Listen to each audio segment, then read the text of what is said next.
All right, you ready? Yeah. All right, you sound ready. Hello, everybody. It is... okay, let's do that again. I was thinking of putting the date in first. I'm going to do the date after that. Okay. Hello, everybody, and welcome back to Arcade Tirade, the podcast that's all about them sweet, sweet video games. I'm Zuve. I'm Phantom Outlaw. And today is November 9th. Let's do the show. So, what episode number is this? Is this 003 or just 3 or 03? It's 4. 4. I changed the order on the second one because that was the first one with you, but who's counting? Okay. Besides us. Oh, I was. Apparently I was.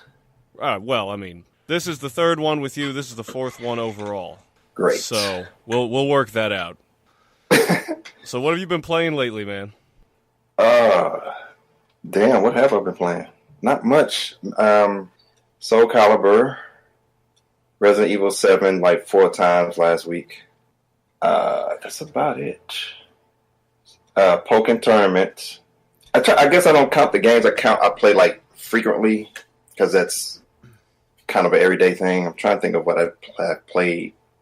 That's kind of I think that will be it. Well, here's Pokken, Soul Calibur, Resident Evil 7. That's a ton of games I need to finish. But that's what I've basically been playing. Those fighting games mostly. I was going to ask, here's another question. What have you not been playing? I don't think we have time for that one. No, we don't. Mine's really simple too, man. I've fallen back into the addiction, a hellhole that is Minecraft. I was watching. The hell? What's that? How the hell that happened? Oh, well, I actually had a Minecraft problem back in like 2012, back when it was newer. And then I fell out of it for a while, for years, until I was watching a gamer actually playing it, and I thought, you know what, I should do that again. And 2 weeks of my life have disappeared suddenly. My daughter plays the hell out of that thing. Yeah, it's unusual, man. It's got that appeal to everybody. I know a lot of people that don't like it because they view it as just chores, and I understand that it is, because... But I like Portal Knight, and Portal Knight is basically the same thing. It's just, I think it appeals to me a little bit more. And Dragon Quest Builders, so... Yeah, I was going to say, that's a very similar game, too. Yeah. Like, I like working towards a plot. I like having my stuff, my stash. You know, you build your house. I built a tower. It's some cool stuff, but it is grinding the game. It's like the most grinding in a non-RPG that I've ever seen. But Dragon Quest Builders both RPG and that, so that's double work. But I think because it's Dragon Quest, you have a bias. bent over for that. Yeah. Yeah. Well, Portal Knight isn't. Portal Knight isn't Dragon Quest, but it still appeals to me for some reason more so than Minecraft does. My daughter loves the hell out of Minecraft, though. Like, well, Minecraft insane. Right. Well, Minecraft has spawned its own genre, and now it's become the vanilla version of its own genre, pretty much. Yeah, Street Fighter, as far as fighting games, kind of did that too, where it was like, it is weird that a game that kind of kicked off a genre is now kind of like you said, the vanilla version of itself, of something that started. Right. It cucked itself. Or it got cucked. So, what do you got on news stories? Nothing but stupid SJW stuff. I really don't. I just get angry the more I think about it. But well, I did want to talk about that Smash Brothers with the Indian Feather on Mr. Game & Watch. As we were talking the other day, they had a Indian headdress on Mr. Game & Watch as a reference to one of the old games in the new Smash Brothers trailer. And somebody got outraged, threw a Twitter tantrum, and now Nintendo removed the headdress. So it's not even that somebody complained at this point. I don't even care anymore. It's that they actually buckled down and gave in to these people. It's just so frustrating. There are real problems out in the world. Let me see if I can get some other details on this. Here's the Polygon article title. Oh God, Polygon. Fuck. Nintendo to remove racist Super Smash Bros. Ultimate Game & Watch imagery. Well, if that isn't telling of what's about to come. It says here, Nintendo intends to patch out offensive imagery from Super Smash Bros. Ultimate after fans pointed it out following last week's Nintendo Direct. A racist depiction of Native Americans included in Mr. Game & Watch's move set led to widespread criticism, prompting an apology from the company. That's just gross. Hasn't he always had that since the beginning? Yeah, it's a reference to something from one of the games back in the 80s, to my understanding. It's like, I don't even know where to begin with this shit, because it's really irritating to have them call something. We've taken words and diminished their meaning and power of them so much that they don't have a meaning anymore. So everything is racist, everything's sexist, and it's like I don't know what is what anymore because we diluted the word so much, and then we're getting people who I guess aren't of that culture. It's like you're being offended for somebody else. That pisses me off. It's like, don't be offended for me or whoever. You know, if you know, it's like the person who, I don't know if there was any backlash with, where it probably would be now if Tropic Thunder came out 2018. If Robert Downey Jr. had played that character, what would happen? Because back then it wasn't, and that wasn't that long ago. Right. Yeah, it wasn't that long ago. And it's like the no fun police. We can't. It's like they got to search. What is the goal here? It's like brownie points. It's I guess I don't even know where to begin with because it's irritating that. What really pisses me off is that when the companies give in. Yeah, that aggravates me more than anything because it's like people are going to be moral busybodies whether you like it or not, but it's you choose to either capitulate or say whatever or ignore them. Like, how many people would really be pissed off by this? How many people are really, if this came out, had I not even heard this story, I never would have even thought seen that. I mean, I'm sure that there are plenty of contradictions in other characters. What about Mario being with his Italian accent? Isn't that a stereotype? He's light enough. Like, you got to be of a darker hue. Right. That's why I don't understand either. It's like it's inconsistent. It's like it's okay. It's like either get rid of all of it or be for, like, you can't keep picking this is a stereotype for this group but not for this group, and it's the same thing. So if you're stereotyping an Italian, why is that okay? But there's no outrage over that. Like I said, with the Call of Duty zombie mode, had 4 characters, and it was an American, a Russian, a Japanese, and another guy. All heavily stereotyped in IGN and GameSpot acknowledged, they're heavily stereotyped. But they wanted to choose to be offended by the Japanese one and point out, that it's like they were equal and equally stereotyped everybody, and you still had a problem with that. Stop trying to satisfy these people. You're never satisfying them. Let them bitch. Stop bowing down to these people. That's why they have the power they have now. They probably don't even play the fucking games. Right. This shit is irritating. Let's see. It says a Japanese live stream hosted after the Nintendo Direct showcased Mr. Game & Watch using an attack where he dons a feather and torches his enemies. The silhouette comes from a 1982 Game & Watch handheld Fire Attack, where players are a cowboy warding off Native Americans that set fire to his fort. Oh, geez, that game wouldn't even pass today. It says, when Nintendo included Fire Attack in the Game Boy Advance compilation Game & Watch Gallery 4, however, it removed the feathers and headdresses from the Native American-themed characters. Hey, sidebar real quick. Did you ever play any of those Game & Watch Gallery collections? No. Oh, those are fun as fuck. But anyway, it says the image was only seen in the Japanese version of the Nintendo Direct. A recent video distributed to Western audiences shows Game & Watch performing the same move, but rendered differently. And then it goes on from there, but we get the point. Yeah, more moral busybody bullshit. Blazing Saddles, I bet some of these millennials, their heads would explode if they ever watched that movie. Yeah, I don't even know how many people even know about that movie. Or Silver Streak, when what's his face? Why do I always forget his name? The comedian. He was Willy Wonka. Wilder. Oh shoot! When Gene Wilder does blackface, there's that scene when they're getting on the when they're getting back on the train, and he puts shoe polish all over his face. I haven't seen Willy Wonka in so long. I don't remember that scene. No, it wasn't from Willy Wonka. It was from Silver Streak. Oh, Silver Streak, sure. Richard Pryor Rich Pryor was in there, wasn't he? With him? Yeah, they were co-stars. Yeah. Right. It was Gene Wilder and Pryor.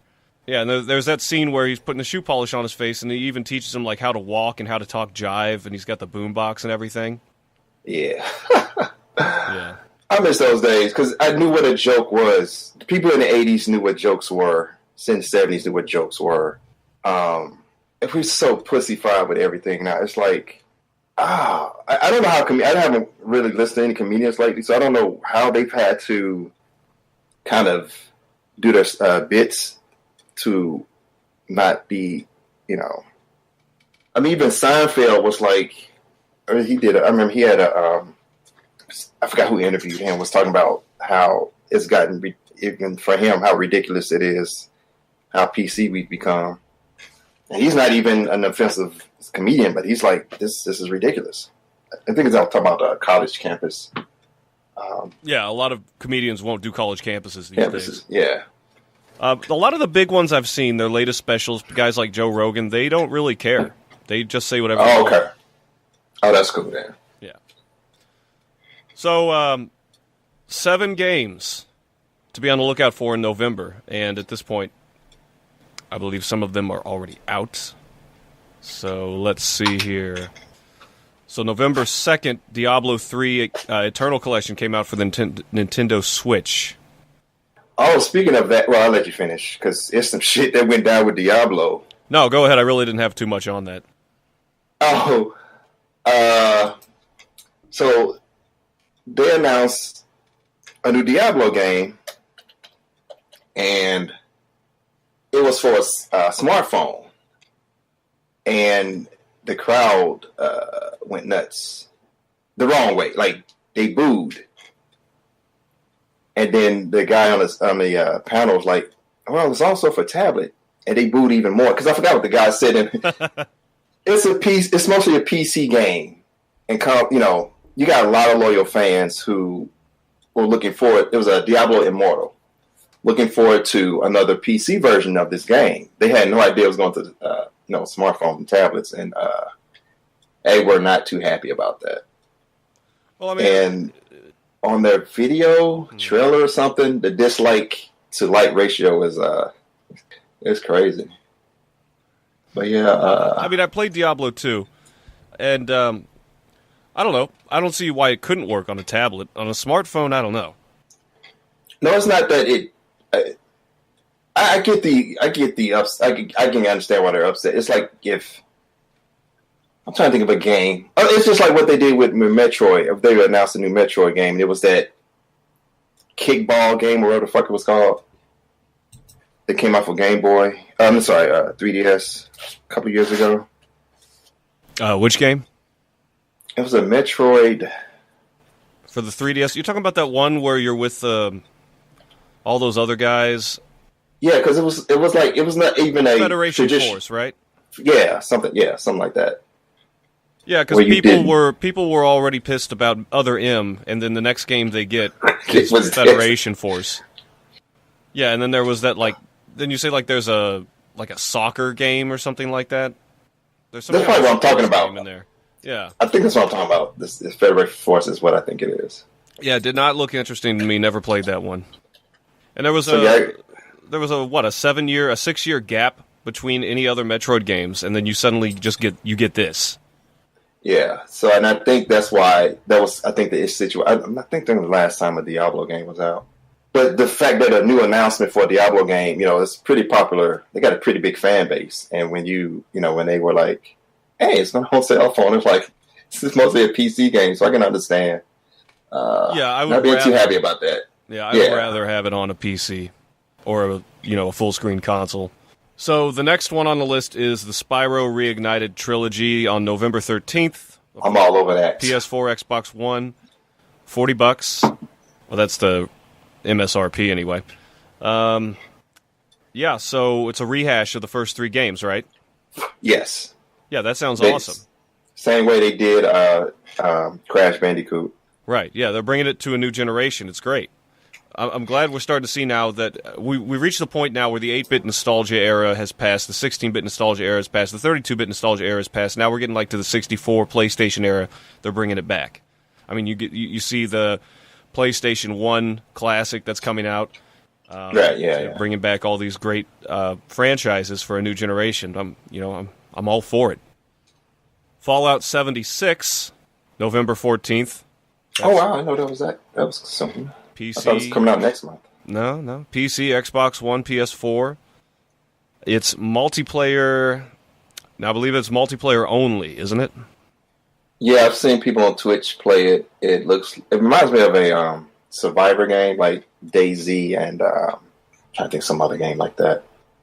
Yeah, you don't. It's like you have there's no NPCs except I think for some robots or something. But I think everybody else you see on screen are other players. Not sure how that's gonna. Those robots always creep me out. I like robots. Well, I got no problem with robots, just the ones in Fallout. I just thought were kind of creepy. They got those programmed personalities with the digital faces. Oh, that. But then other than that, they're just like machines that could just tear you into pieces if they wanted to. I guess I'm afraid of the revolution of the uprising. And this is one I'm going to get, actually. The Pokemon Let's Go Pikachu and Let's Go Eevee. November 16th. Tell me how that is, because I'm not sure how I feel about that. I don't know. Is it going to be like a adventure game or? They're remakes of Red and Blue. Oh, they're remakes. Oh, okay. See, I'm late on Pokemon stuff. My little sister, she's the one would know about all that. I didn't get into it until 2013, I think, when they did the 3DS versions. Yeah. I forget which game that was. But you either... Y and X and Y. X and Y, that's right. Yeah. So you either, depending on the version, you either get a starter Pokemon, you either get Pikachu or Eevee. You capture... It's very much based on the originals, Red, Blue, and Yellow, and Green if you live in Japan. And the capturing system is a little different.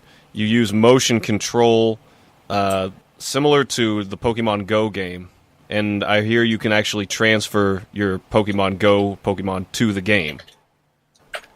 So then we have. Oh, okay. So then we have Battlefield 5. That's November 20th.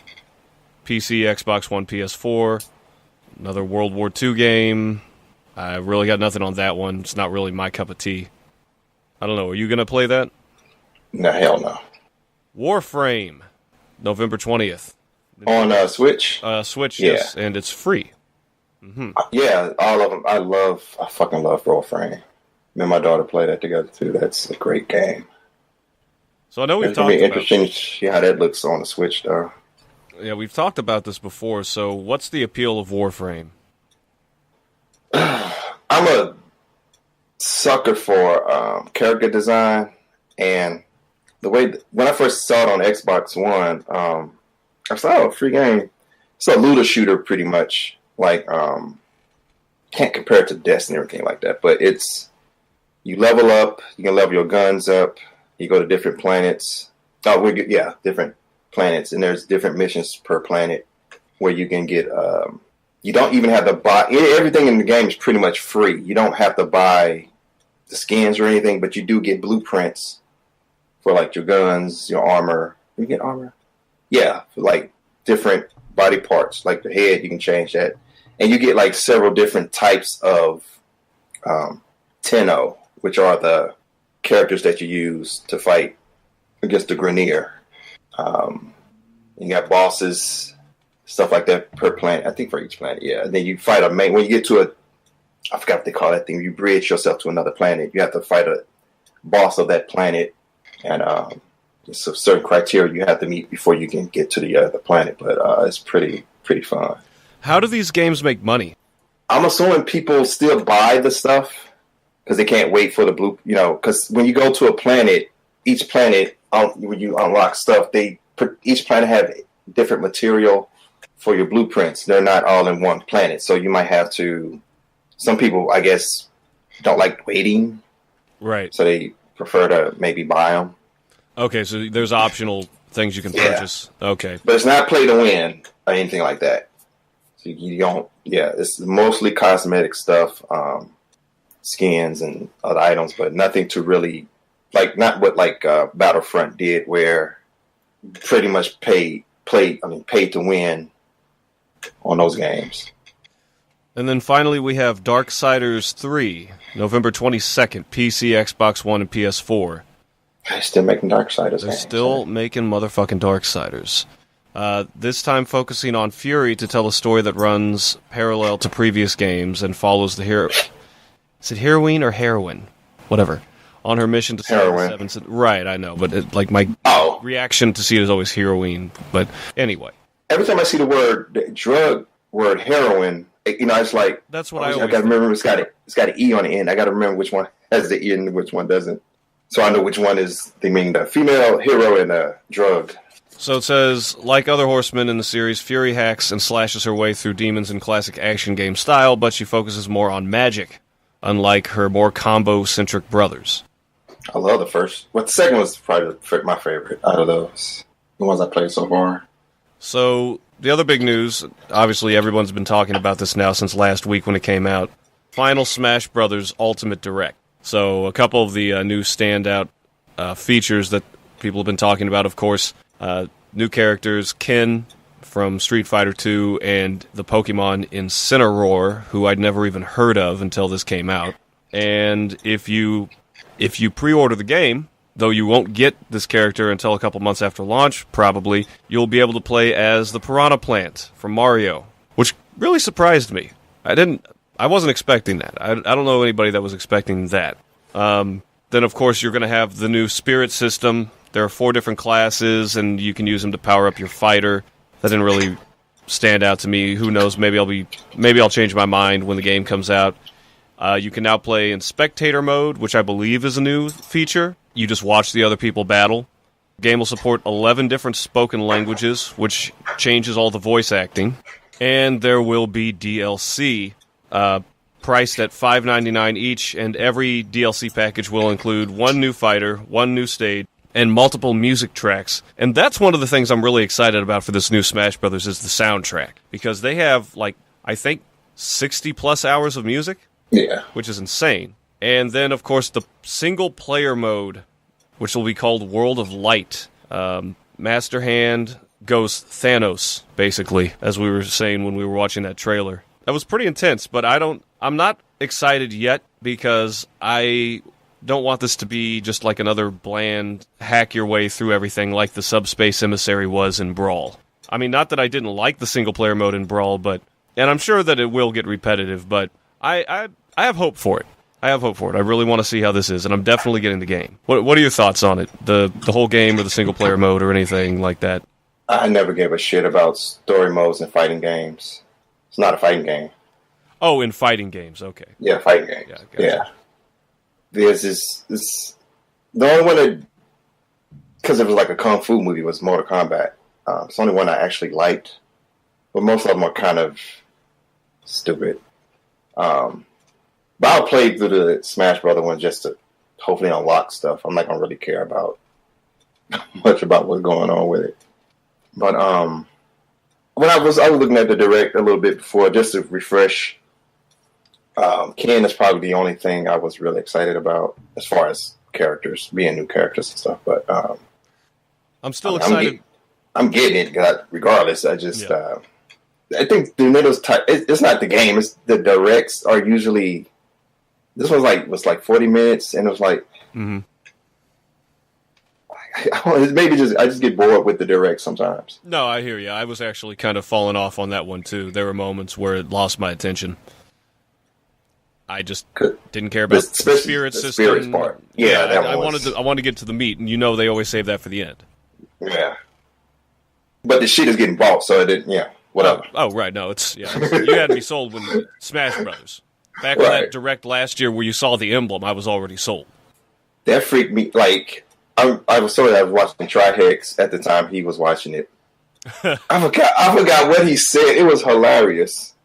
Something he said, because he does this bingo chart of, they'll watch a direct or watch it like E3 or something, and they do a chart to see, as a prediction. Right. He'll cross off. It's like a drinking game. Yeah.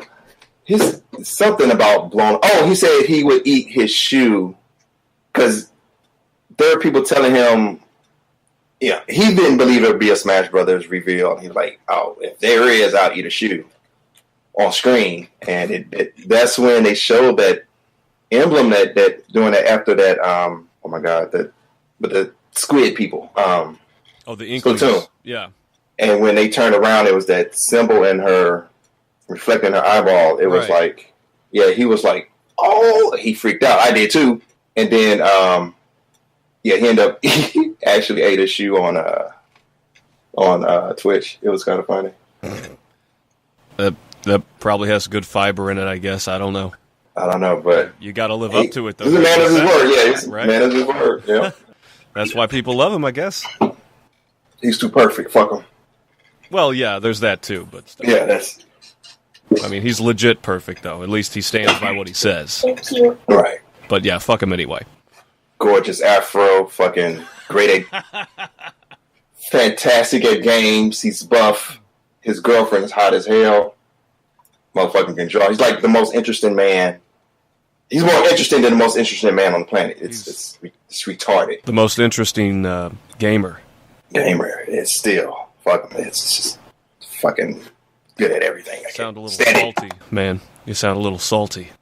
I am, man. I like the guy, but dude, you gotta be good at everything and have his girlfriend. I was like, damn, what? Why is he so good? Hey, man, don't get jealous. Get good. No, it's not. I'm not. I can't grow hair anymore, but I would love to have that fro. But when I saw him play Mario Maker, I think that's when I first knew who he was, and just like, damn, this dude is good at these games. Like I've seen him play other stuff too. It's crazy. Speedrun, I think he's a speedrunner too. Yeah. Yoshi's Super Mario 2. Oh my God, I saw him play that. I'm like, this motherfucker is excellent. That is one of the best speedruns I've ever seen. Speedruns I've seen. Yeah, he's very, very good. Yeah. Fuck him. So anyway, conclusion of that section. Fuck Trihex. Yes, you gorgeous bastard. Did you have anything else in news, man? No. Oh, Red Dead Redemption sold like 17 million copies already. It's been out for like a week. Yeah, Red Dead Redemption 2. Yeah, I hear people saying they think it's better than Breath of the Wild. I can believe it. Damn, that's a pretty bold claim to make. I can believe it. I'm not doubting it. I haven't played it, but it makes me want to.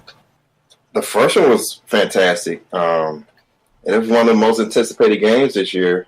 And it's only on, I can't imagine what they would have made if they had also brought it on PC as well. It's only on Xbox and PlayStation 2, but I'm sorry, 4. But I think the last time I saw sales, I think they had like 17 million. I think. Oh, okay, October 26th. So 17 million. That's a lot of copies, man. Oh, by the way, you had mentioned the the controversy with Diablo being on tablet and smartphone. I had heard stories of something going on with Blizzard. Was that it? That might have been it. Yeah, Okay, that might have been it. Yeah. I remembered that when we started a minute ago, and I was looking up Blizzard controversy, and that's what I'm seeing. So okay, yeah, it says you're right. Immortal announcement did not go well. Well, apparently.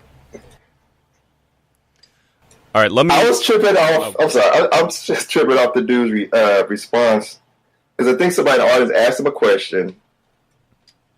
And he was like, it's also on tablet. Like, that's supposed to make the situation better. I just thought that was funny. Yeah, I'm sorry. It's coming out on smartphones. Boo. Well, don't worry, guys, because it's also on tablets. Boo. They boo even harder. They start throwing shit at him. Yeah, they said the video, the up, thumbs down, the up, it's just ridiculously crazy. Damn. The up votes and down votes. All right, so the main portion of the show today, we are going to be doing a double feature. We're going to be talking about Metroid, the franchise, and Mega Man, the franchise. You want to start? No, because I want to know how you're going to do your...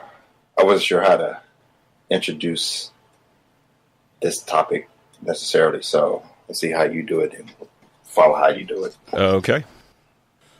Metroid, one of Nintendo's most famous franchises, but when compared to their other big IPs, not their most successful. And they've had their ups and downs, definitely, over the years, although it seems like these days they're heading back toward going on the right track. But a little breakdown of the basics here. So, of course, the series is about the bounty hunter Samus Aran, or Aran, depending on how you pronounce it. I don't know, I grew up calling her Aran. She was raised I grew up calling her Metroid. It's just like Link. It's like, yeah, Zelda? No, it's Link. But yeah, it was before I got to know who the hell her name was. I was like, Metroid it's Metroid. And Zelda married? Zelda, the green guy, you know? Oh my god. So, right, and spoiler alert for The Last Person Living Under a Rock. Yeah, the main character is a girl, which blew everyone's minds back in the 80s, but let's see here. So, she is a bounty hunter, and she is usually fighting the space pirates, whether they're harvesting Metroids to commit terrorist attacks, or battling the Phazon Menace, which is threatening to destroy the galaxy. The game is basically broken down into two different types. You've got the traditional 2D types, which are usually versus the space pirates and Mother Brain, and then you have the Phazon story, which is against the space pirates, or just Phazon itself. Like we said, the earlier games, and some of the later games also, were side-scrollers. Not run and gun, I'd say, but the idea that Nintendo had when they came up with the franchise was to take the platforming elements of Mario and mix it with the exploration elements of Zelda. And the first games were developed by Nintendo's R&D 1 department, which is their oldest development team. And then later games like Metroid Prime were made by Retro Studios, among other groups. There are currently 14 games in the series as we're doing this. Something I actually didn't know that I learned today when doing the research was the name Metroid is actually a combination or a portmanteau of the word Metro and Android. Metro because you're doing a lot of moving around, and Android because Samus is, with the suit, looks very robotic. And of course, Ridley Scott's Alien film was a huge influence on the series. You can see that in the dark atmosphere, the creature design, and even the name of one of the bosses, Ridley, which will also be in the new Smash Brothers, by the way. So I just figured I could bring up a portion of Metroid and then ask, if you wanted to add anything onto that. Okay. So is there anything that I don't know about or that I'm missing on that, or anything you want to add to that? I will say I fucking love the franchise, obviously, otherwise I wouldn't be talking about it. Same here. I just remember the comic strips in the Nintendo Power. Yeah. I always read, because when Super Metroid came out, I was so in love with that game. because I had never played the first one until much later. But I ended up playing Super Metroid first.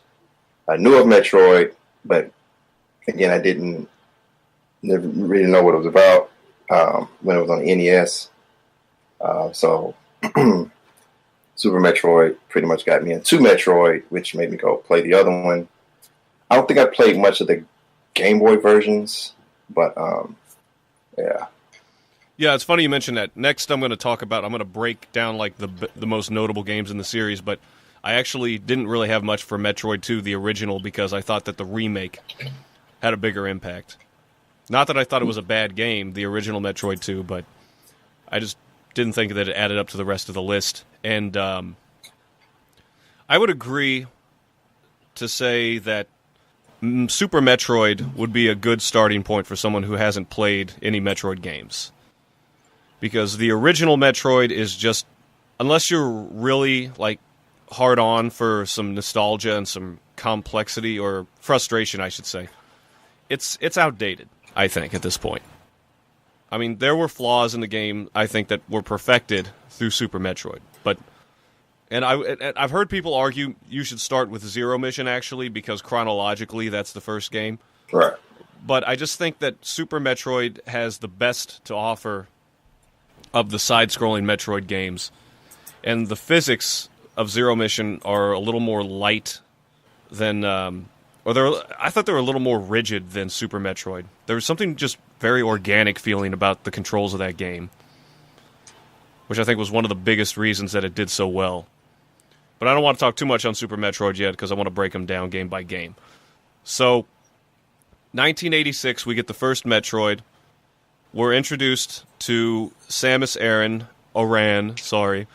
and we're just, even in the instruction manual, because you remember back then, they didn't explain jack shit in the game. You had to read the manual to get the plot. They kept on mentioning Samus as a he.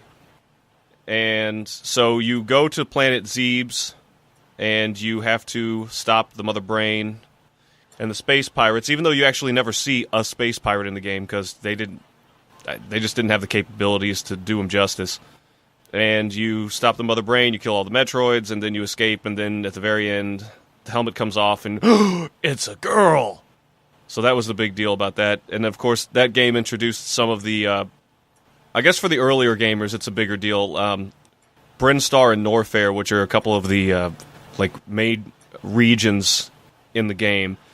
And that was the first time you saw Ridley, which is the dragon dude, Kraid, which is the fat turtle guy that shoots spikes from his belly button, which is pretty disgusting, and Mother Brain, which is a giant brain in a jar. Then in 1991, you had Metroid 2, Return of Samus, where Samus goes to the planet, I believe it's SR-388, to kill the last of the Metroid. And then at the very end, she finds one last baby Metroid, which follows up in the next game, 1994, which is the jump-off for Metroid, if you ask me, Super Metroid. In the notes, actually, I'm supposed to go into detail on this, but I just summarized it as this. This game is the shit. And yes, it is. It's, in a lot of ways, I think that they were trying to remake the first Metroid, but they wrote it into being a continuation of the plot just so they could be like, no, this is a new game in the series. Because there are a lot of similarities, but they didn't have the capabilities back in 86.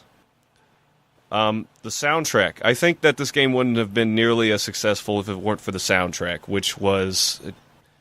You remember that scene? You remember the first time you get into Lower Brinstar and you've got that really haunting music? Dun dun dun dun dun dun. Dun, yeah. Dun, dun. Like, that just captured it perfectly. Or when you get on the abandoned ship and you've got next to no music, really. It's just like this haunting doo-doo. Anyway, I'm not going to do the whole soundtrack and make myself look like an ass, but I just thought the music fit the mood very well. It really was the first time that you really got like a sense of dread in that game, because not every Metroid game, most of them, they have moments, they have their eerie moments, but I thought that Super Metroid was the first time that it was done really well. And of course, it helped inspire a lot of different games, especially ones that are coming out today more often. You've got the whole Metroidvania genre. And the replay value. Super Metroid is a game, if you really put yourself to it, you can beat it in 4 hours.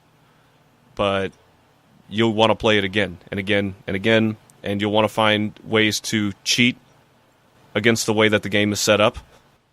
And the layout is amazing in the sense that it gently guides you in the direction to go without being too obvious.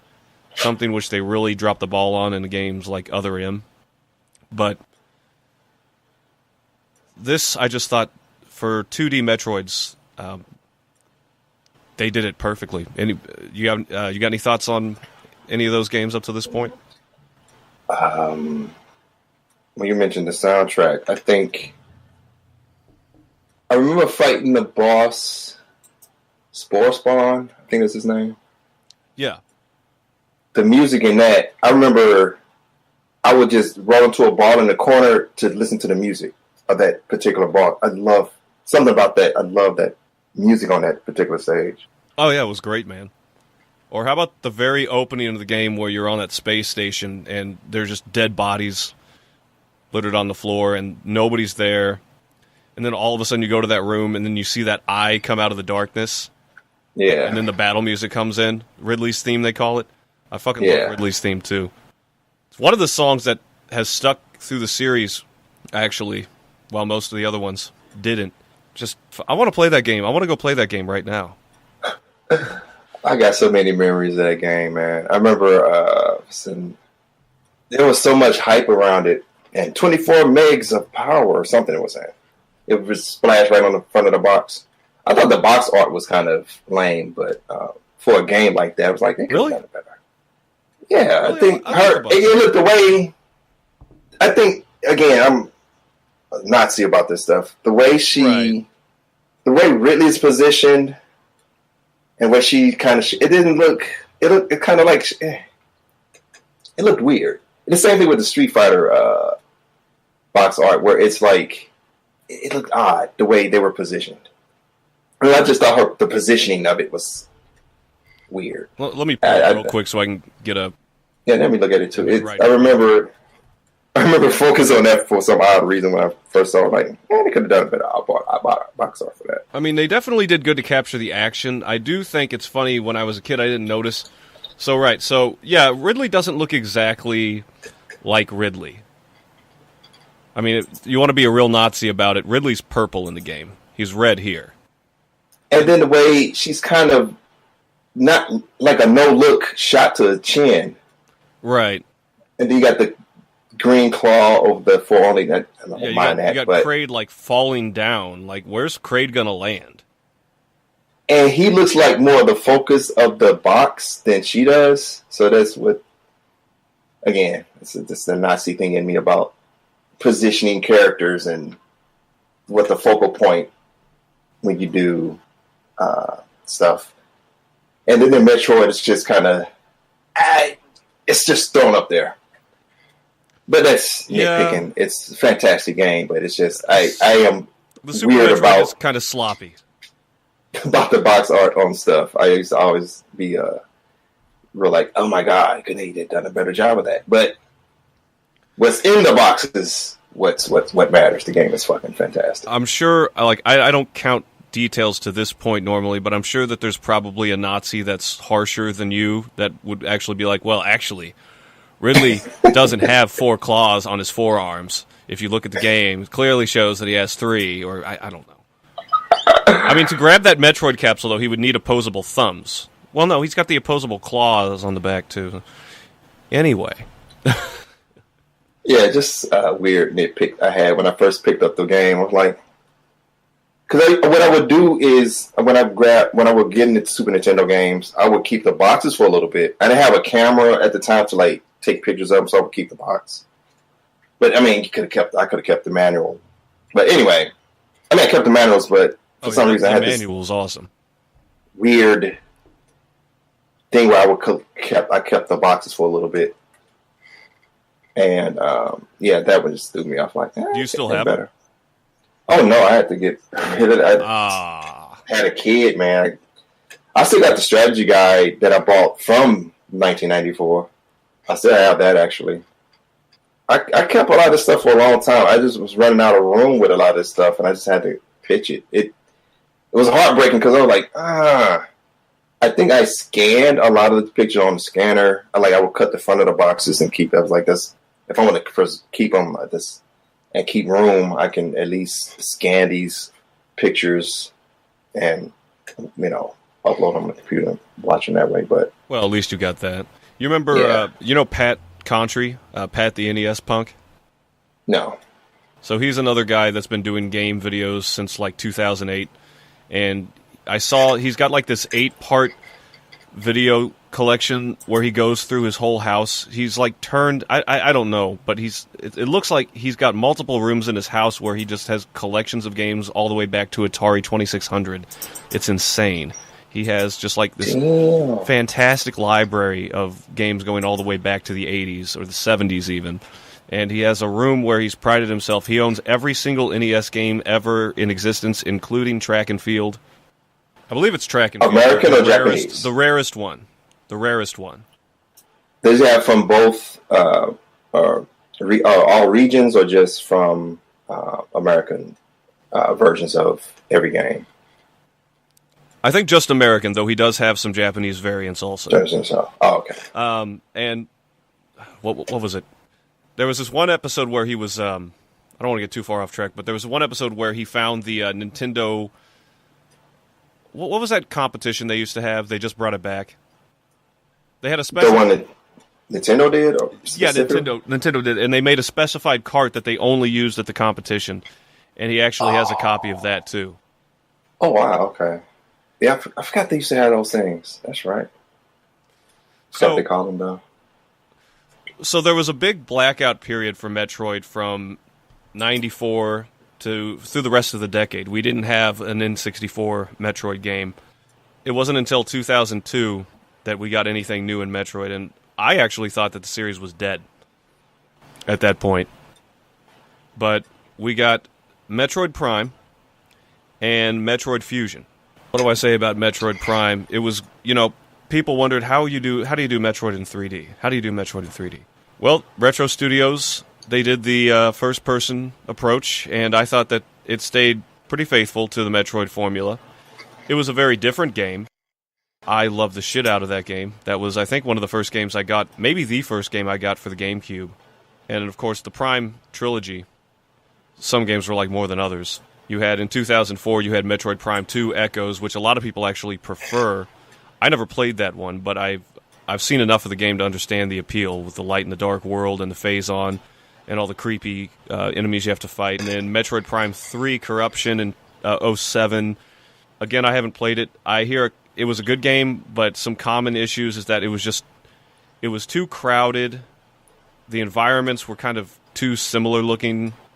That had a large cast. There were a lot of things going on. There were people constantly trying to get in touch with you. I don't know. What did you think about the Prime trilogy? It came out at a time I really hated first-person anything. I was like, I wanted to see my character. I think a friend of mine ended up getting the game because he had a GameCube too. He's like, dude, it plays just like Super Metroid. It's just in first person. I said, how do they pull that shit off? So I was looking for another GameCube game. So I was like, I'll give it a shot. Played the fuck out of it. Then bought the sequel. Then bought the other sequel. So last one I got was the Wii U version, which was, I can't remember which one it was. I have not finished that one. But was that when they re-released the trilogy? No, this was that was on the Wii, that's right.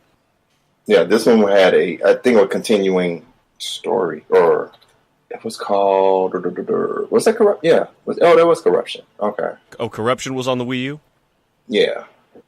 And that's the one where you get infected with phase-on and you can power up, but you have to unleash the energy, otherwise it'll overwhelm and kill you. Well, yeah. So the ones on so I think I got all three on the GameCube, if I'm not mistaken. What you had to do... No, I'm sorry, the first two. So there's only been, 3 primes, right? So far. So far, okay. Fourth one on the horizon. Right, okay. So, so the first two I get... Okay, yeah. So the GameCube versions I have, and then This one I have, but have not finished. So, but 2 was. I remember my friend who played it. He was I think that was the one with the light and dark. Yeah, 2. Yeah.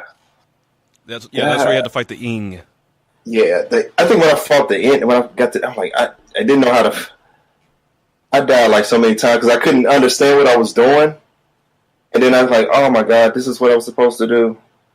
And I beat it like when I figured it out. But it was like, why did it take so long for me to figure out this is what I'm supposed to do? Yeah, I've done that plenty of times. You make the game way harder than it should be. Yeah, right.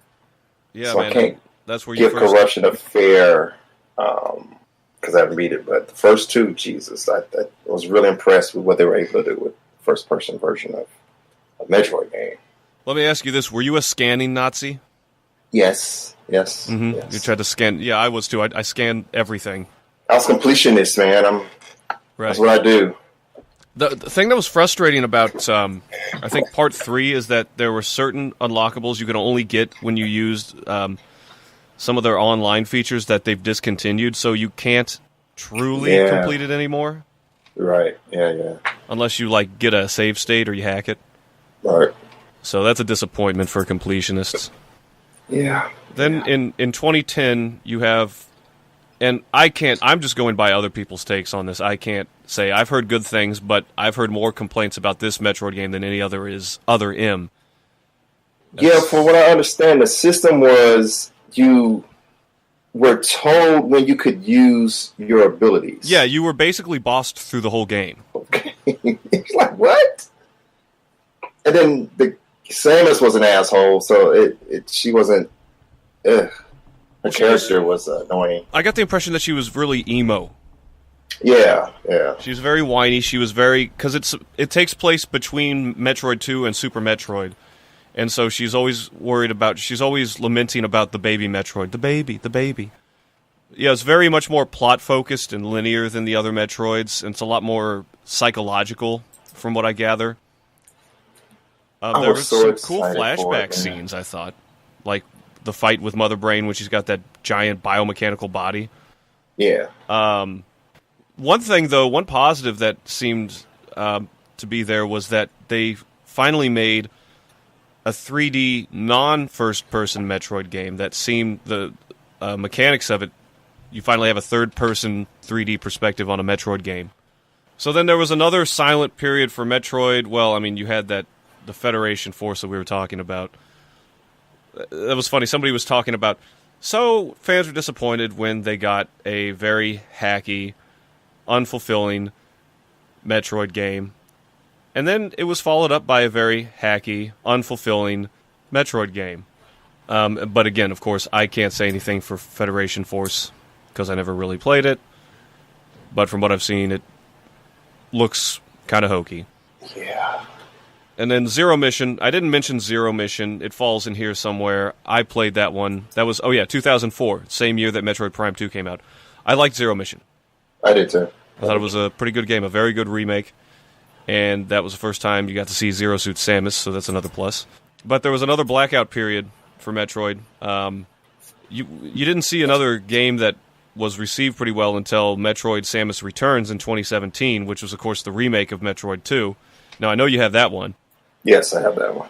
I have not completed it, but when I started playing first few, I guess 30 minutes of it, I'm like, yeah, this is what I've been waiting for quite a while in terms of something that felt like a traditional Metroid game. So I'm loving it. What I did play so far. Did you know that there was a fan-made sequel, a fan-made remake called AM2R, another Metroid 2 remake? No, it was completed, but Nintendo forced them to stop the project. And of course. But it got out anyway. And they basically, they took the engine from Zero Mission and just redesigned it into a Metroid 2 remake. Oh, okay. So, another thing on the series as a whole I wanted to get into was the side-scrollers versus the 3D games. I thought that both have positives, although I would have to say I probably lean toward the side-scroller games more. I will always side with the side-scrollers. I always would prefer those. Yeah, I just think it fits the type of game that Metroid is designed to be better. That's why I hated Donkey Kong Country. No, Donkey Kong 64. Yeah. It was like, it wasn't just, it was in 3D. It was the whole switching between each monkey was like, this is just more of a job than fun. And I just stopped caring. Thank God, Tropical Freeze and, well, a whole nother topic, but sci-fi side scrollers turned into a 3D game where, it's like Prime did it great, but I would prefer side scrolling. Well, any day. Well, for that type of game. Right. Well, I think there was definitely a period in gaming where 3D now became a possibility in the mid-90s. It became efficient, and there was this pressure, whether it was from the outside or from within the development teams, that, okay, well, we need to do this in 3D now. No, not all series had to be done in 3D. Yes, I thought the Prime games were successful, but it doesn't mean that you can't continue to make 2D games. There's still an appeal to having 2D platforming games. Yeah, that's why I remember jumping on Symphony of the Night, Castlevania game. So when that came out, because at the time PlayStation came out, everything was 3D. And when I saw a traditional side-scrolling game, I was like, yes. Well, hell. I mean, I was still on that kind of, wasn't ready to. I was embracing 3D, but for certain type of games, like Castlevania belongs 2D, just like I think Metroid does. Well, I mean, especially after Castlevania 64. Oh, God, yeah. Yeah. So, it was probably a good thing. We can never know for sure, but it was probably a good thing that we never had a Metroid 64. I was going to ask you, do you think... I know Zelda does it. I know Mario does it. Where there's a formula, it seemed like it should get stale, but it doesn't. But Metroid is a unique in that, I mean, the gameplay is to recover your abilities once they've been taken away. Like, how often can you do that before that gets kind of stale? And I'm wondering if that's why it was such a gap, because it's like, what can you do that hasn't been done in a Metroid game that would be keep it fresh, like keep it the way it is without making it stale, where you're like, well, this, where it gets to a point where this doesn't make sense. Why does it? You have to keep recovering every game. It's the same kind of scenario. You lose your abilities, you got to go through the stages and get them back. Yeah, I did wonder about that too, and that's another criticism I hear about the Zelda games, because you have the same characters coming back again and again to usually retell the same story with some variations. Zelda gets away with it because they just say, well, it's a new generation, they're reborn every time. But with Metroid, it's the same character in chronological order, and they usually say, well, the ship crashed and there's a defect in her power suit, or in Other M, you're on board a ship and you have to you have your abilities either given to you or taken away based on the decision of the authorities. So yeah, I know what you're saying. That's pretty much all I have for Metroid. Great series. It's had its ups and downs. I'm glad that they put Samus in Smash Brothers again, like they have with a lot of other characters, to introduce them to new people. Did you have any other thoughts on it? Nope. Well then. So, Mega Man. Speaking of... Now, for some reason, Mega Man does the same thing, too, where it's pretty much the same game. Mm-hmm. It's just different. I mean, the formula never changed. It's one of those games that, if it's like, it's not broken, don't fix it. I don't know why some games work when it does the exactly same thing, and some games it's like, it could get stale. I think what could screw up a Mega Man game is the level designs. That's why I think the later Mega Man X games suck for me, is because some of the level designs of certain stages doesn't make it fun to play through. Yeah, it's one of those games like that in Dynasty Warriors. Dynasty Warriors, I think, is a fun game, but it doesn't do anything different. And it's fun for some reason. Some games get ready, some games don't. Well, you had some games, obviously, that walked off the beaten path. Yeah. Like Mega Man Legends, and I think, was it X Part 7 that was in 3D? Yeah. So Mega Man, known as Rockman in Japan, it's a little blue dude. You talking about box art? I was waiting for that. Criticisms. Oh my god. So Mega Man comes out, what, 87? I think it was one of my second NES game. Run and gun. Creators Kenji Inafune and Akira Kitamura. I hope I pronounced those names right. When I first played Mega Man, well, let's say what the game is about. He had many iterations, different type of character, protagonist, Mega Man series. It's become Capcom's mascot. One of the company's premier original characters, continues to be one of the video game industry's most recognized icons. NES system. I think I like. I don't know how many things he had. Mega Man X, Mega Man Legends, Mega Man Battle Network. I had the first games in Battle Network. It was okay. Mega Man Star Force. And he had an animated cartoon I used to watch in the 90s, made by Ruby Spears. I remember that. And I remember, speaking like you did, about the box art, I did not know how the character...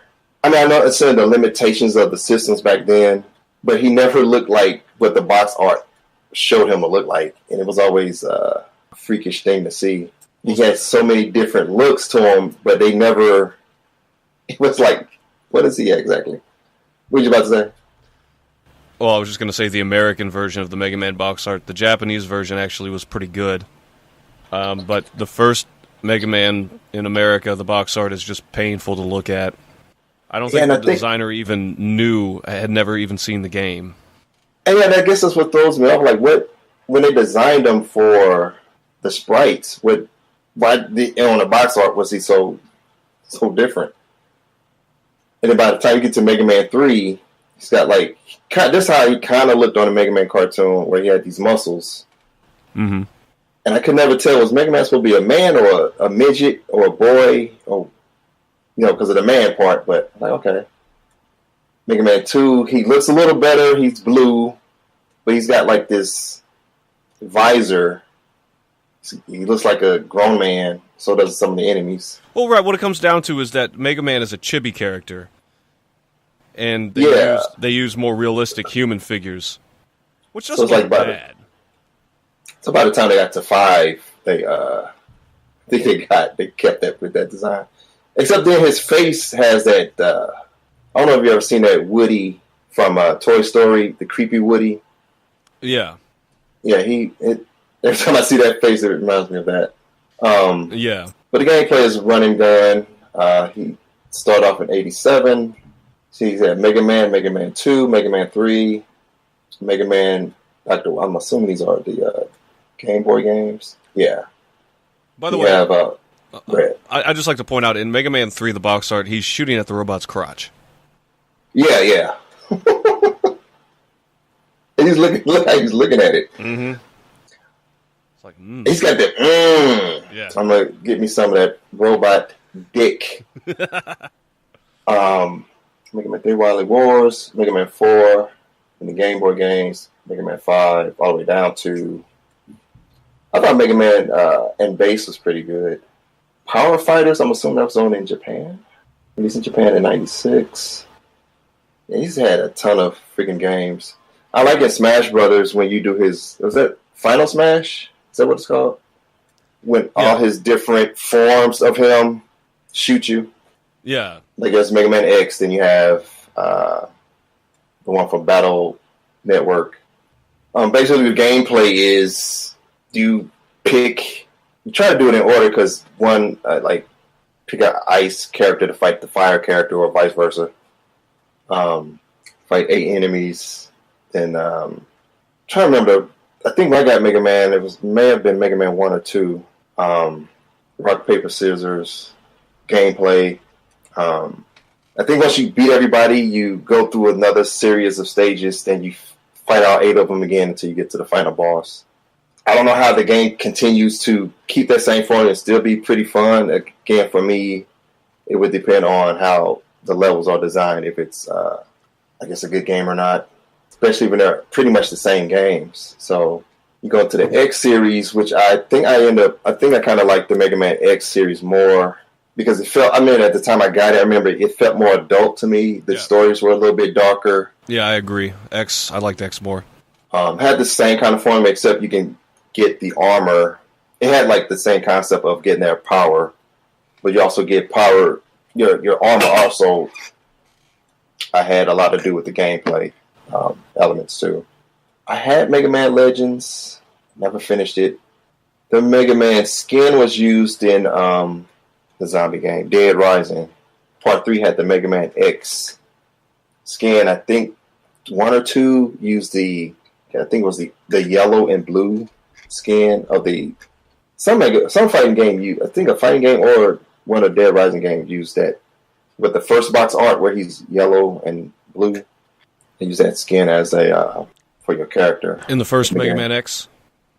No, in the Dead Rising, they use right. that yellow and blue skin for your character.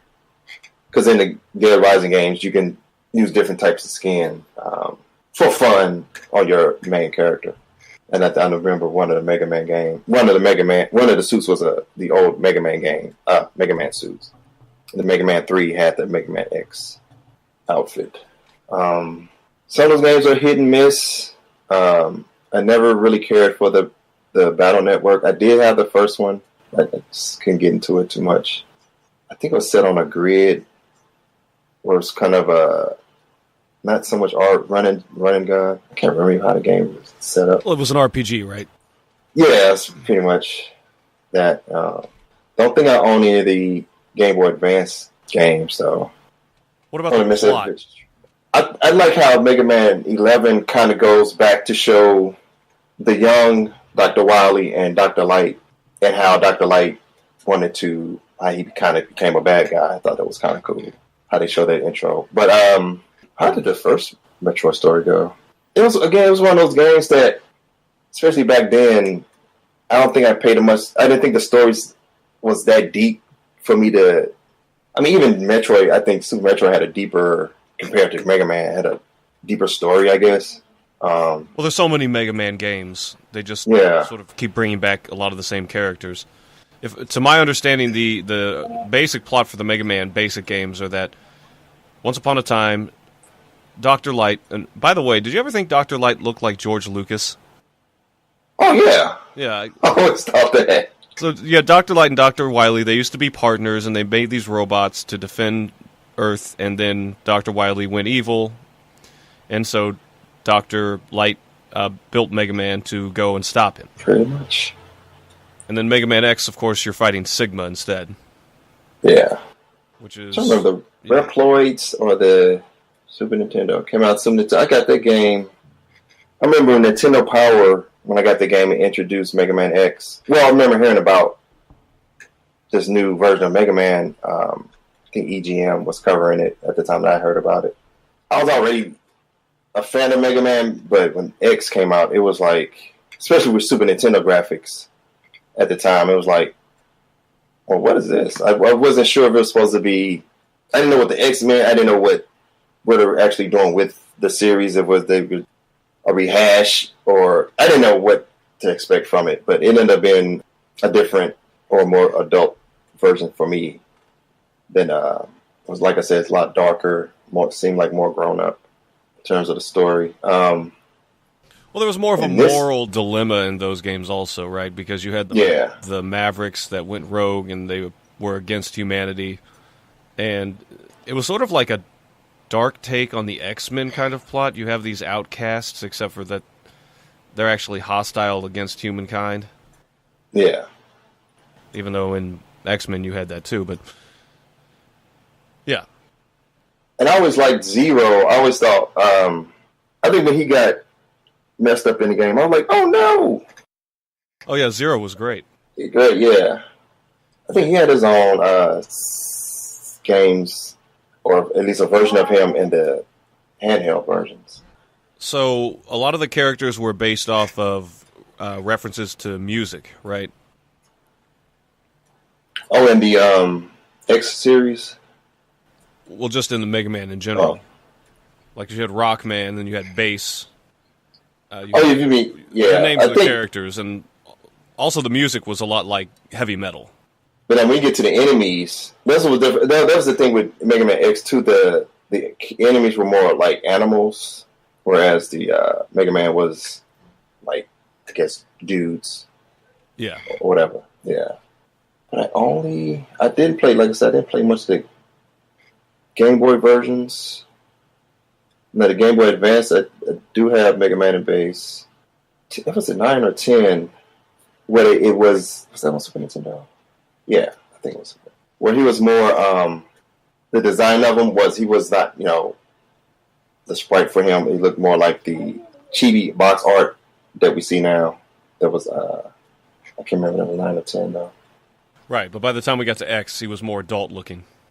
I don't really have much more to say. Well, what would you recommend as, like, your top picks from the Mega Man games? 11, definitely. That's the one that just came out about a month or two ago. Oh, I forgot to mention how many collections, because they had the Mega Man X and Mega Man collection on the GameCube some years ago. That was a compilation of the past Mega Man X games? Yeah, that and the original Mega Man 2. Oh, so Mega Man and Mega Man X had a compilation disc of all their games, but it was on GameCube. And they've done so many collections since then on the other platforms too, on Xbox and PlayStation. I think Xbox 360 and PS3 also had some compilation, collection version on those two.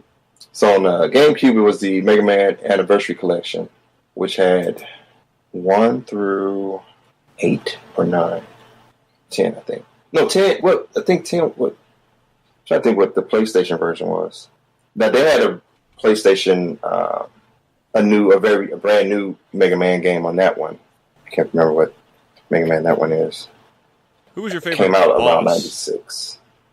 Proto Man, probably. What about the, what was it, the Yellow Devil? You remember that big guy that would materialize and then shift to the other side of the room in pieces? Oh yeah. That was like a battle of like timing. You just had to be patient and watch out because you had to like memorize the pattern and jump over him as he was coming at you. Yeah. And another one that always stuck out to me was Magma Dragoon. I think because he was involved more in the plot than the other bosses, and I think that was X4. Yeah, yeah. But yeah, like you were saying, the Mega Man games, they were dudes, and then they were animals when it came to X.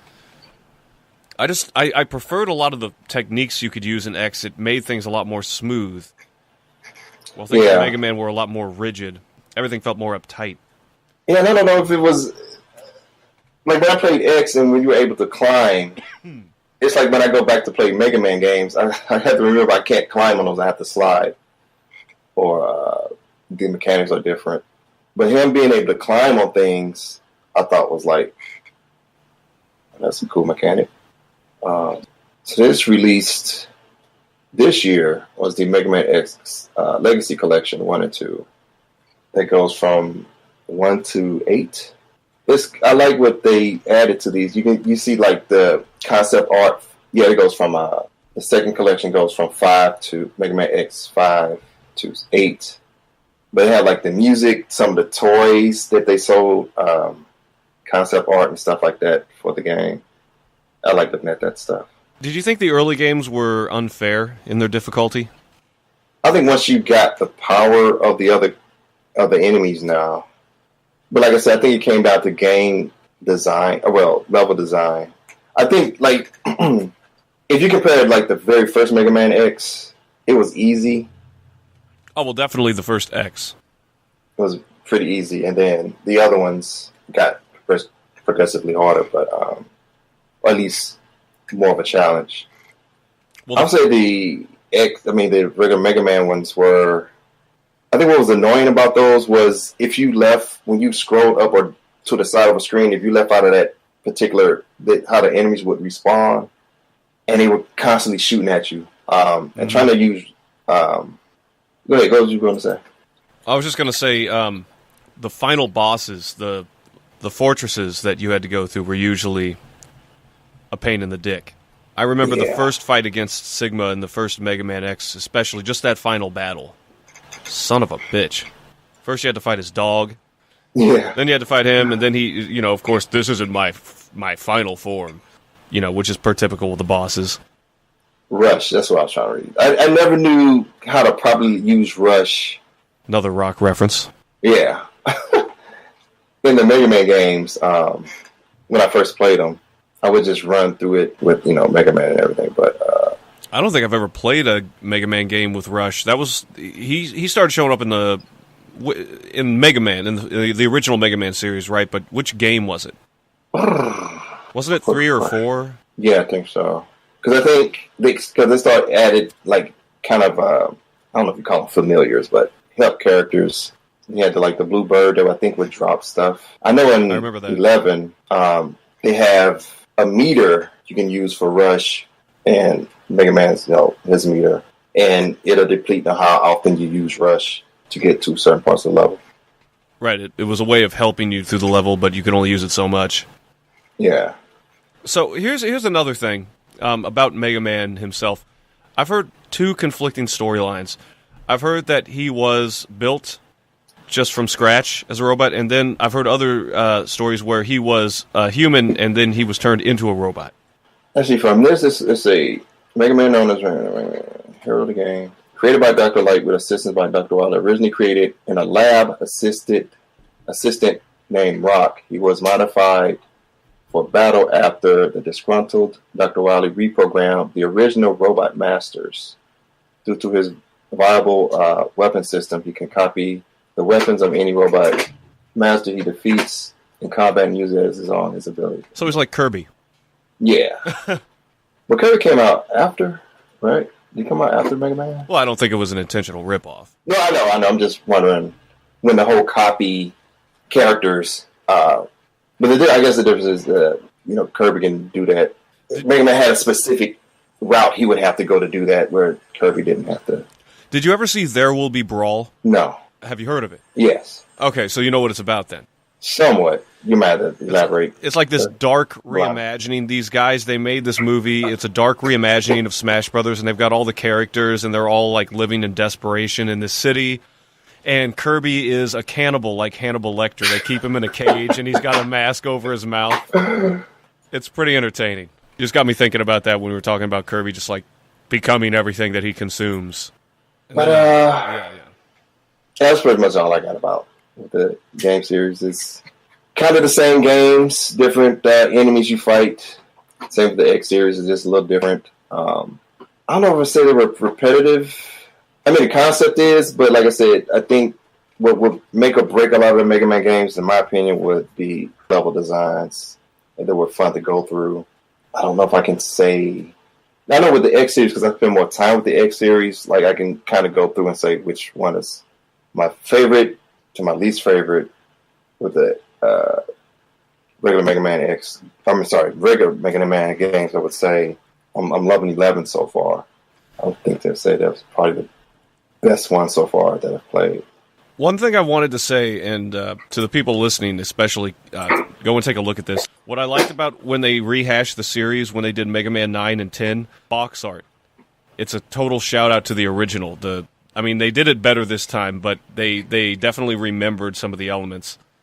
Yeah. He's holding a gun in both of them, and he looks like a dude. So what do you think's in any ideas on what's in store for Mega Man in the future? Where do you think it's going to go from here? I guess it would depend on how fans gravitate towards. I read. I think there was today the sales for Mega Man 11 isn't what they want it to be.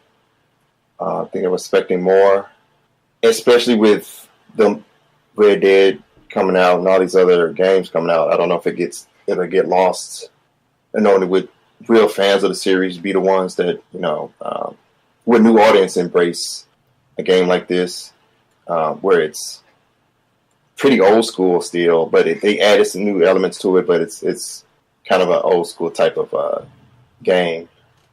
Mm-hmm. Like if it ain't broke, don't fix it. Yeah, but like I said, they still added new elements. So, like I said, they made not a time. You can slow down time or speed time up depending on how you want to play some of the levels. I thought it's kind of a cool new feature they got in it. Plays like the old Mega Man games, but with love the graphics in it. But I think it feels like it's fans of the old games will be the ones that eat this up. I don't know if it'll draw in new fans or not. Like I said, so many other games out now. It's probably got people's attention. I don't know if it'll get lost. And that may depend on, and I'm wondering if that would depend on the future of the series. If it continues, if they do a 12, if we keep getting collections. I mean, I don't know how many collections we've had since the GameCube did it. Every system now has had the first Mega Man games, and then Mega Man X games with HD graphics and all these collections, which I guess is pretty cool if you, like my daughter, say, who's never played a Mega Man game, could pick those up. I don't have to get a Nintendo system to play them. But as far as in this old style gameplay, I don't know how that will grab new audiences. Even though there's a lot of people a lot younger that do speed runs on Mega Man games.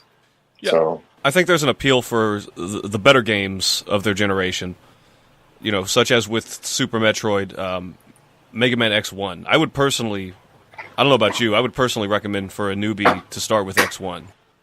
I'm saying X1 and 11, Mega Man 11. Oh, okay. 11 is so good. They did a really good job with 11. And I mean, as a fan of both, I'm more of an X fan though, but as far as both are concerned, I would say 11. I don't know, if you play 11 and then try to go back, it's like, man, I don't know how much appreciation they will have for the older ones, but they kept enough of the old stuff with 11 where I don't think maybe not have to play the older games, but yeah, definitely X though. First X game, I agree with that. It's also on Smash Brothers. I think we mentioned that before. Mega Man being in Smash Brothers. I'm trying to think when he first. I don't think it was on Smash Brothers before the Wii U version. Well, yeah. Yeah, it had to be because my last one was Brawl and he wasn't there. Oh, sure. Okay, yes, yeah, so it had to be this one. Okay. Yeah, I remember when they announced it. They had a lot of big announcements for the U version. I remember when they first introduced Cloud. That really surprised me. Yeah, that's one of my favorite characters. And okay, so it was Mega Man 8 that came out on PlayStation. I was trying to remember because they not redesigned, but when you play 7. 7 is the one that was on Super Nintendo I was thinking about. That was one of my favorite ones. 7 and 8. 8 was on PlayStation, and he looks, PlayStation graphics, so they looks totally redesigned and everything. As not a little blue sprite. I mean, still blue and everything, but at the time that when did this game come out? I remember playing in like 96 or 97. I might even recommend Mega Man 8 and 7 as well. Mega Man 8 was probably the best games. Was that the one on Super Nintendo? No, PlayStation. Super Nintendo had the 7. I think was yeah. And that was weird. I remember seeing you only had 4 robot bosses to fight, but then there were more after that, weren't there? In 7 or 8. In 7. Yeah, I think so. It's been so long since I played that one. I think I still have that one. So they didn't keep the traditional 8 ones? I'm sorry. From what I remember, so here we go. Begins directly after the events of Mega Man 6. Wily had always known that he might be imprisoned, so he constructed 4 backup robot masters. Oh, okay. And I believe that goes on because you're not going to put out a Mega Man 7 and only have 4 bosses unless you've got something else past that. Or, the levels are a lot more complicated. Okay, yeah, right. After the first 4 are defeated, he dispatches 4 more. Yeah, okay. So they do it in increments just to keep suspense. That makes sense. And it's been a while since I played 7 and 8. But I can't remember if there were mini bosses before you got to the final boss in each stage, like X did. I know in X series you run into mini bosses and then you get to the last guy of that stage. I can't remember the original Mega Man series. Between 7 and 8 and 9, maybe the date. Because in the Mega Man 11, you do run into like a mini boss before you get to the final guy in that stage. So it's like they took. So I can't remember. Mega Man the originals always had that up. I mean, I don't think they had in the first few, but when they started introducing those had mini bosses in the original Mega Man between 7 and 9 or whatever. I don't know. All right. Well, was there anything else? That is it. All right. Well, that pretty much wraps it up. So until next time, I'm Zuve. I'm Phantom Outlaw.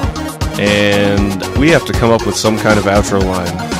Yeah, I don't have one that could be like. I don't have to come up like with the hokiest Phantom Outlaw, the shady, nasty other podcast or something.